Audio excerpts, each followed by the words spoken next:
Hello friends, welcome to சாடே சமையல். இன்றைக்கி நம்ம சேனலில் ஹோட்டல் ஸ்டைலில் முட்டைக்கோஸ் கூட்டு செய்ய போகிறேங்க. நான் ஒரு பெரிய சைஸ் கோஸ் எடுத்திருக்கேன். இதில் பாதி தான் எடுத்துக்க போகிறோம். இதை கட் பண்ணிக்கலாம். அதுக்கு முன்னாடி சாடே சமையலுக்கு சப்ஸ்கிரைப் பண்ணாதவங்க சப்ஸ்கிரைப் பண்ணிக்கோங்க. பக்கத்தில் உள்ள பெல் பட்டனையும் கிளிக் பண்ணிக்கோங்க. அப்போ தான் நான் போடுற ஒவ்வொரு வீடியோவும் உங்களுக்கு நோட்டிஃபிகேஷன் காட்டிடும்.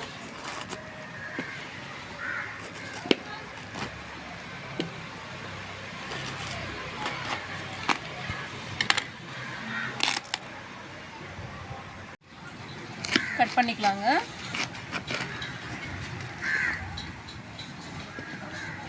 நம்ம கோஸ் எவ்வளோ மெலிசாக கட் பண்ண முடியுமோ அவ்வளோ மெலிசாக கட் பண்ணிக்கலாம்.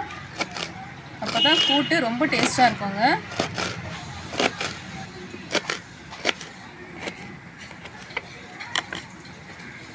பாருங்கள், இந்தளவு கட் பண்ணிக்கோங்க. நம்ம எல்லாத்தையும் இதே போல் கட் பண்ணிக்கலாம்.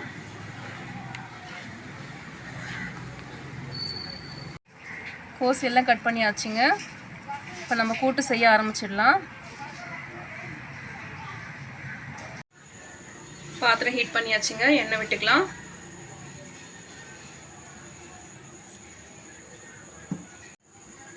½ டீஸ்பூன் கடுகு சேர்த்துக்கலாங்க. கடுகு நல்லா பொரியிட்டோங்க.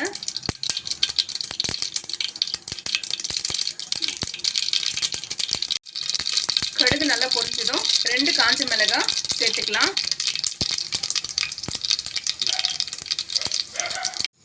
ஒரு கொத்து கருவேப்பிலை சேர்த்துக்கலாங்க.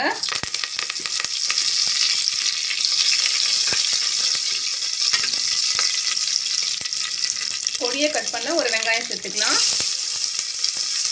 வெங்காயம் நல்லா வதக்கி விட்டுக்கலாங்க. ரொம்ப வதங்கணும்னு அவசியம் இல்லை. கண்ணாடி பதம் அளவுக்கு வதங்கினா போடுங்க.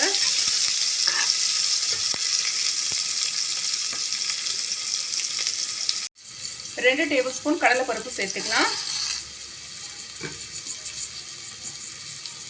2 டேபிள் ஸ்பூன் பைத்தம்பருப்பு. இது நல்லா வதக்கி விட்டுக்கலாங்க. பருப்பு ஊற வைக்கணும்னு அவசியம் இல்லை. உங்களுக்கு ஊற வச்சு சேர்த்தா தான் நல்லா இருக்கும்னு சொன்னால் நீங்கள் ஊற வச்சு சேர்த்துக்கோங்க. ஒரு 20லேருந்து 30 நிமிஷம் போல் பருப்பு ஊற வச்சு அதுக்கப்புறம் சேர்த்துக்கோங்க. இது நல்லா கலந்து விட்டுக்கலாம்.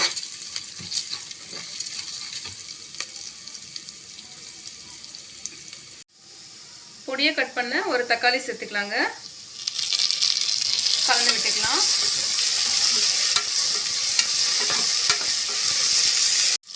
எல்லாம் நல்லா வதங்கிடுச்சுங்க. இப்போ நம்ம கட் பண்ண முட்டைக்கோஸை சேர்த்துக்கலாம்.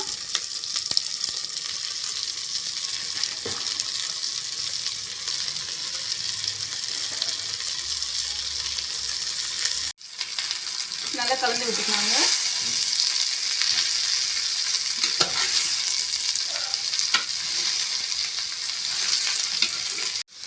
½ டீஸ்பூன் மிளகாய் தூள் சேர்த்துக்கலாங்க.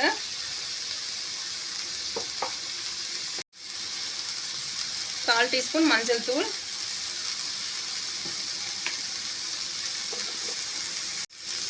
தேவையான அளவு உப்பு எல்லாத்தையும் சேர்த்துட்டு நல்லா கலந்து விட்டுக்கலாம்.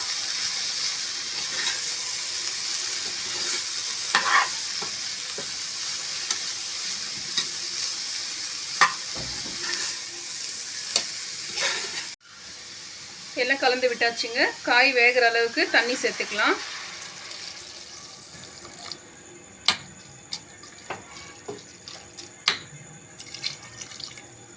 இந்த அளவுக்கு தண்ணி சேர்த்துக்கோங்க.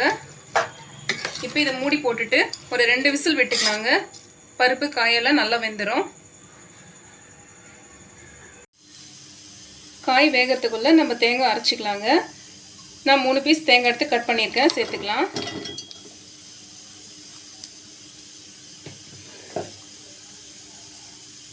5 பச்சை மிளகாய் எடுத்துருக்கேன், சேர்த்துக்கலாம். 6லேருந்து 7 பல்லு போல் பூண்டு,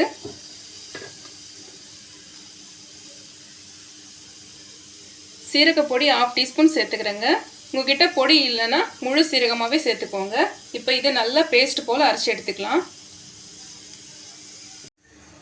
இது போல் அரைச்சிக்கோங்க. 2 விசில் வந்துடுச்சுங்க. கொஞ்சமாக தண்ணி இருக்குது. கொஞ்சமாக பெருங்காயம் சேர்த்துக்கலாங்க. பெருங்காயம் சேர்த்துட்டு நல்லா கலந்து விட்டுக்கலாம். இது 1 நிமிஷம் கொதிக்கட்டுங்க.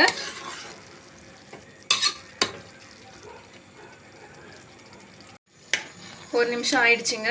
இப்போ நம்ம அரைச்ச தேங்காவை சேர்த்துடலாம்.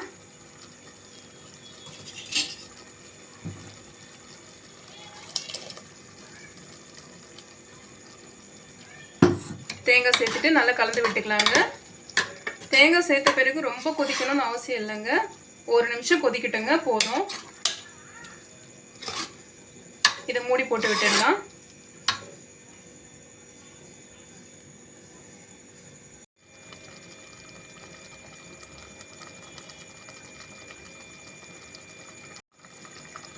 அவ்வளோதாங்க, சுவையான ஹோட்டல் ஸ்டைல் முட்டைக்கோஸ் கூட்டு ரெடி ஆயிடுச்சுங்க.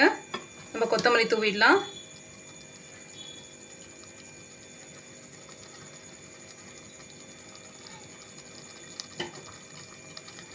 கலந்து விட்டுக்கலாங்க.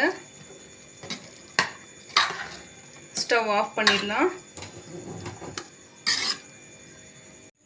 இந்த முட்டைக்கோஸ் கூட்டு சப்பாத்தி, சாதம், ரச சாதம், சாம்பார் சாதம் இப்படி எல்லாத்துக்குமே நல்லா செட் ஆகுங்க. நீங்களும் ட்ரை பண்ணி பாருங்கள். ட்ரை பண்ணி பார்த்துட்டு எப்படி இருக்குன்னு சொல்லுங்கள். மறக்காமல் சாடே சமையலுக்கு சப்ஸ்கிரைப் பண்ணிக்கோங்க. தேங்க்யூ.